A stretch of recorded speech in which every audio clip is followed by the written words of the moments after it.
আসসালামু আলাইকুম everyone, welcome back to Shimul Mim's লাইফস্টাইলে। আমি মিম বলছি। সবাই কেমন আছেন? আশা করছি সবাই ভালো আছেন। আজকে নতুন একটা কেক ডেকোরেশন নিয়ে চলে আসলাম, প্লাস রেসিপি সহ।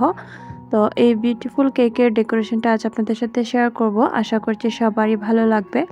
কিভাবে 3 পাউন্ডের ভিতরে 3 তলা একটা কেক ডেকোরেশন করলাম সেটাই আজকে শেয়ার করব। আর এটা হচ্ছে আমার 2 দিনের মধ্যে সেম কেক মানে ডেলিভারি দিয়েছে আর কি। তো একজনই নিয়েছে। তো এখানে 3 পাউন্ড কেকের জন্য আমি 6টা ডিম নিয়ে নিয়েছি। নেওয়ার পরে ডিমটা আমি ভালো করে 10-15 সেকেন্ডের মতো বিট করে নিচ্ছি। বিট করে নেওয়ার পরে প্রথমে 1 কাপের মতো চিনি দিয়ে দিব। তো 1 কাপ চিনি আমি অল্প অল্প করে মেশাবো। মেশানোর পরে আরও হাফ কাপের মতো চিনি দিব। যেহেতু এখানে 6টা ডিম, তো 1 কাপ লেগে আরও হাফ কাপের মতো লেগেছে। তো চিনিটা দিয়ে আমি ভালো করে বিট করে নিচ্ছি যতক্ষণ না পর্যন্ত ডিমের সাদা অংশ মানে ডিমটা ফোম হয়ে আসছে। তখন 1 টেবিল চামচের মতো ভ্যানিলা এসেন্স দিয়ে দিলাম। যেহেতু এটা ভ্যানিলা ফ্লেভারের কেক, তো ভ্যানিলা এসেন্সটা দিয়ে দিয়েছি। দিয়ে এখন ভালো করে বিট করে নেব যতক্ষণ না পর্যন্ত। তো এখন আমার ডিমের ফোমটা কিন্তু রেডি হয়ে গিয়েছে। এখন আমি এটার ভিতরে ময়দাটা মিশিয়ে নেব। এখানে ময়দার সাথে সামান্য পরিমাণ মানে 1 চা চামচের হাফ চামচেরও কম কিন্তু আমি এখানে বেকিং পাউডার ইউজ করেছি। তো এখানে দেখতেই পাচ্ছেন ময়দার সাথে ভালো করে আমি ডিমের ফোমের সাথে ময়দাটা অল্প অল্প করে মিশিয়ে নিয়েছি। এখানে 1 কাপ পরিমাণ ময়দা দিয়েছি, আরও হাফ কাপ পরিমাণ ময়দা লেগেছে। টোটাল 1.5 কাপ পরিমাণ ময়দা লেগেছে যেহেতু 6 ডিমের কেক। তো ময়দাটা দিয়ে আমি অল্প অল্প করে মিশিয়ে নিচ্ছি ভালো করে।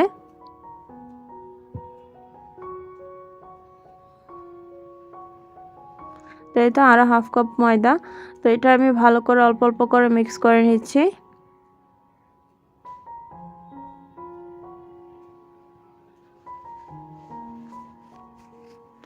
ময়দাটা কিন্তু আলতোভাবে মেশাতে হবে, কেন যেন ডিমের ফোমটা নষ্ট না হয়ে যায়।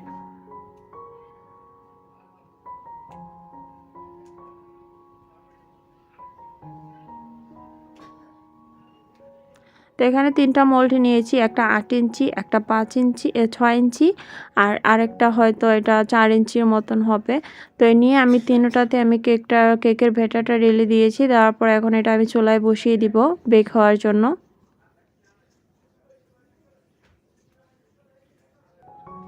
তুমি তো দেখতেই পাচ্ছেন বড় একটা সসপ্যানে আমি কেকগুলো বসিয়ে দিয়েছি। তো আমার কেকগুলো কিন্তু প্রায় 20 মিনিট লেগেছে, হয়ে গিয়েছে। 20 মিনিটেরও কম লেগেছে কেকগুলো হতে। তো কেকগুলো কিন্তু প্রায় হয়ে গিয়েছে। এখন এগুলো আমি মোল্ড আউট করে নিচ্ছি। তো কেকগুলো কিন্তু ঠান্ডা হওয়ার পরে মোল্ড আউট করতে হবে।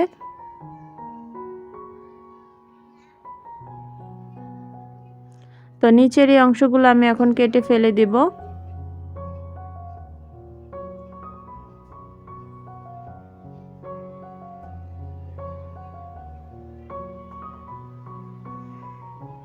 তো এখন এই কেকটাকে আমি 3টা স্লাইস করব। তো দেখতে পাচ্ছেন কেকটা কিভাবে আমি স্লাইস করতেছি। তো এগুলা কিন্তু আপনারা এভাবে দেখে দেখে কিন্তু বাসায় করতে পারবেন। তো এই তো কেকটা কিন্তু খুবই সফট হয়েছে, দেখতে পাচ্ছেন। মাশাআল্লাহ কেকটা খুবই সুন্দর হয়েছে। এখন সেকেন্ড পার্টটা আমি স্লাইস করে নেব।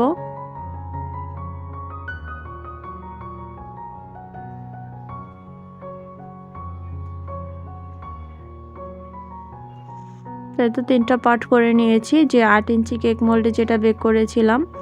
তো এখন এটা হচ্ছে ছোট কেকটা, ওইটাকেও আমি মোল্ড আউট করে নিয়েছি। এখন এটাকে আমি 3টা স্লাইস করে নেব। তো এটার উপরের পার্টটা একটু মানে আমি দিব না, এটা আমি উঠিয়ে রাখবো।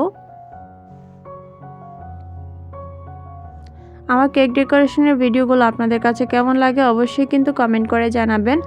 তো এই তো দেখতে পাচ্ছেন এগুলো উঠিয়ে ফেলেছি। এখন আমি এটাকে 3টা স্লাইস করব।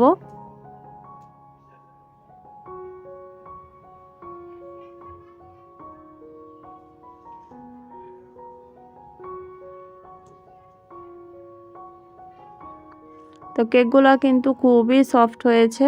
আপনারা কিন্তু আমার এই রেসিপিগুলো দেখে কিন্তু বাসায় নিজেরাই কেক বানাতে পারবেন।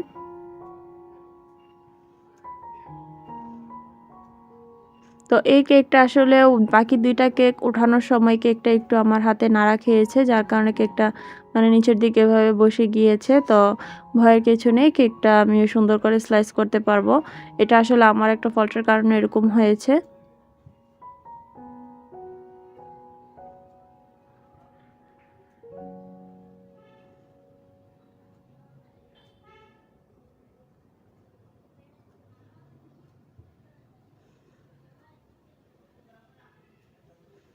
তো এটাকে আমি এখন 3টা স্লাইস করব।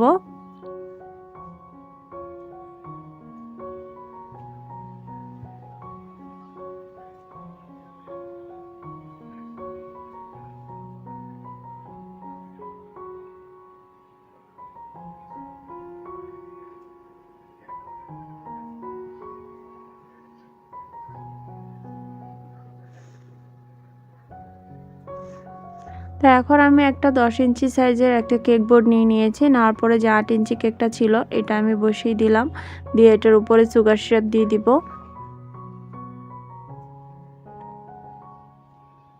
তো সুগার সিরাপ দিয়ে আমি এখানে হুইপ ক্রিম দিয়ে দিলাম, দিয়ে এখন সেকেন্ড লেয়ারটাও বসিয়ে দিব। তো এগুলো আর ডিটেলসে কি বলবো, এগুলো তো আপনারা সবাই করতে পারবেন, খুবই ইজি এই জিনিসগুলো। তো এগুলো আর আমি ডিটেলসে আপনাদেরকে বললাম না। তো এটা দেখতে পাচ্ছেন 3টা লেয়ার দিয়ে এখন ভালো করে আমি কেকটাকে কভার করে নিচ্ছি, মানে অল্প ক্রিম দিয়ে। এখন একটা পাইপিং ব্যাগে ক্রিম ভরে নিয়ে এটার মাথাটা একটু কেটে নিয়েছি। নেওয়ার পরে আমি এভাবে ক্রিমটা 4 সাইডে দিয়ে দিয়েছি যেন ফিনিশিংটা সুন্দর আসে।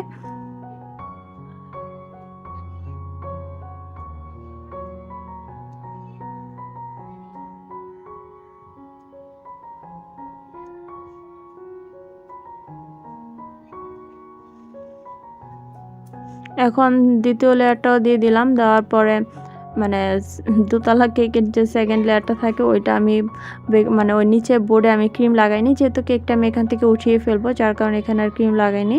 তো এটারও প্রতিটা লেয়ারে আমি ভালো করে সুগার সিরাপ দিয়ে তারপর ক্রিম লাগিয়ে দিচ্ছি।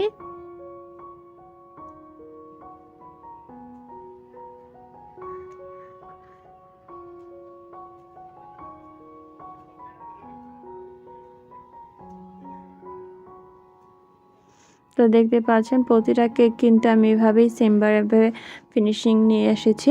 তো কেকগুলা আসলে এই কেকটা যে আপুটা অর্ডার করেছিল ওনাকে কিন্তু প্রথমে এই কেকটা একবার আমি দিয়েছিলাম, তারপরে আপু আবার অর্ডার করে যে ওনার কাছে কেকটা এত ভালো লেগেছে, ডেকোরেশনটা প্লাস কেকের টেস্টও। তো আপু বলতেছে আমাকে সেম ডিজাইনের আরেকটা কেক দিবেন।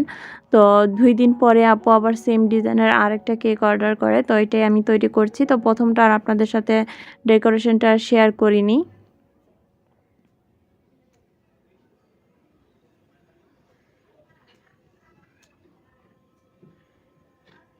তো এটা হচ্ছে 3 নাম্বার যে উপরের টায়ারটা আর কি। তো এটাকে আমি ভালো করে ক্রিম লাগিয়ে দিয়েছি। এখন ফিনিশিং নিয়ে আসার জন্য ক্রিম লাগিয়ে দিচ্ছি চারো সাইডে।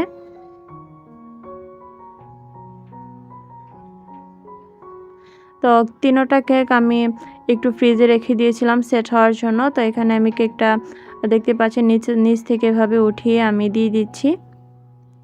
উঠিয়ে তারপর উপরের কেকটাতে একটু ক্রিম লাগিয়ে দিয়েছি যেন ভালো করে সেট হয়ে যায়। তো এতে আমি কেকটা বসিয়ে দিলাম। তো একটু আঁক পিচ করে বসিয়েছি যেন টায়ারগুলো বোঝা যায়। তো ওই কেকটাকে কাটিং করলে আরও বেশি ছোট হবে, যার কারণে আর কাটিং করিনি। তো এতে দেখতে পাচ্ছেন 3টা কেক আমার সেট করা হয়ে গিয়েছে। তো এই তো আমি ভালো করে টায়ারটা সেট করে নিয়েছি, উপরে 2টা স্ট্র দিয়েছি। তো এখন আমি কিছু গোল্ড এডিবল লিফ বসিয়ে দিব কেকটার ভিতরে, যে ডেকোরেশনটা যেরকম ছিল আর কি। তো এগুলো কিন্তু খাওয়া যাবে। তো দেখতে পাচ্ছেন এগুলো তিনটা টায়ারে আমি বসিয়ে দিব অল্প অল্প করে, মানে একটু বাঁকা করে আর কি। তো এগুলা দিলে কিন্তু কেকের সৌন্দর্যটা কিন্তু অনেকাংশেই বেড়ে যায়, তাই না? তো যার কারণে আসলে আর কি এগুলো দেওয়া।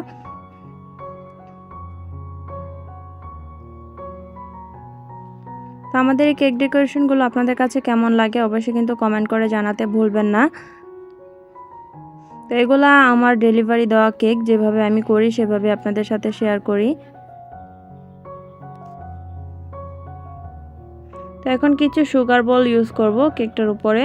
তো এটার উপর অনেক পরিমাণ সুগার বল ছিল আর কি দেওয়া। তো যার কারণে এটার ভিতর অনেক সুগার বল দিতে হবে। তো সুগার বলগুলো আমি অল্প অল্প করে মানে ছোটোগুলো বেছে নিচ্ছি, নেওয়ার পর এটার উপরে দিয়ে দিচ্ছি। তো সুগার বল দিলে কিন্তু কেকের সৌন্দর্য অনেকাংশেই বেড়ে যায়, একটা কেকের লুকই কিন্তু চেঞ্জ করে ফেলে এই সুগার বল।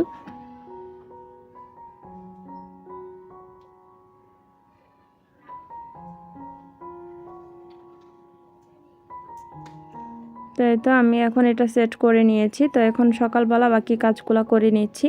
তো এখানে আমি 2টা রোজ বসিয়ে দিয়েছি, একটা হোয়াইট একটা পিঙ্ক কালার রোজ। তো এর আগের কেকটাও সেম এরকম ছিল। তো দেখতে পাচ্ছেন এগুলো বসিয়ে দিয়েছি এবং নিচেও আমি 2টা ফুল ইউজ করব। তো উপরে সাদা গোলাপটার মতো আমার কাছে গোলাপ ছিল না, যার কারণে অন্য একটা গোলাপ বসানো লাগছে। আর এখানে একটা পিঙ্ক কালার গোলাপ দিয়ে দিয়েছি। দিয়ে এখন কিছু বাটারফ্লাই অ্যাড করব।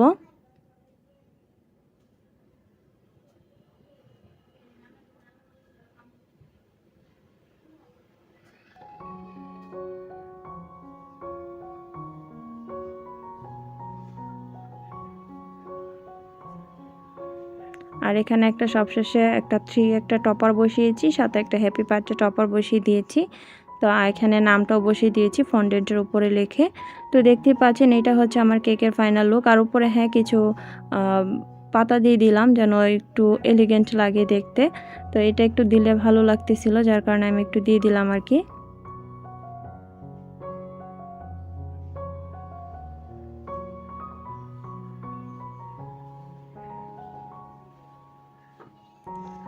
তো এই তো আমার কেকের ফাইনাল লুক। আজকের কেক ডেকোরেশনটা আপনাদের কাছে কেমন লাগলো অবশ্যই কিন্তু কমেন্ট করে জানাবেন।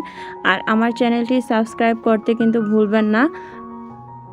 ভিডিওটি ভালো লেগে থাকলে অবশ্যই পরিবার পরিজনদের সাথে শেয়ার করবেন। আল্লাহ হাফেজ।